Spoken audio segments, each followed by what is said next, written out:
விசேஷ மார்கழி நோன்பு இருக்கும் ஆண்டாளுக்கு எண்ணெய் காப்பு உற்சவம் ஸ்ரீவல்லிபுத்தூரில் நடப்பது விசேஷம். அதே போல மகாலட்சுமி தாயாருக்கும் எண்ணெய் காப்பு உற்சவம் நடைபெற்றுக் கொண்டிருக்கிறது. தாயாருக்கு விசேஷ மிகவும் நேர்த்தியான கவரிமுடியால் செய்யப்பட்ட அந்த சிகை அலங்காரத்தில் விசேஷ மூலிகை எண்ணெய்கள் சாத்தப்பட்டு அம்பாளுக்கு இந்த எண்ணெய் காப்பு உற்சவம் நடக்கிறது.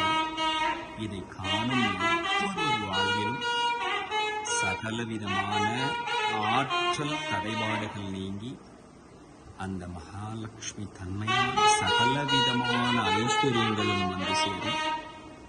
அவள் தலைக்கு எண்ணெய் காப்பு செய்து வெள்ளி சீப்பால் தங்கச் சீப்பால் அவளுக்கு தலைகோரி பூக்கள் வைத்து அழகு பார்க்கும் அற்புத நிகழ்ச்சியினால் கேட்டு இதை பலர் பார்த்திருக்க முடியாது. இது ஒரு விசேஷமான பண்டிகை. இப்போது தன் முகத்தை பார்த்துக் கொள்ளும் அற்புத நிகழ்வு நடைபெறுகிறது.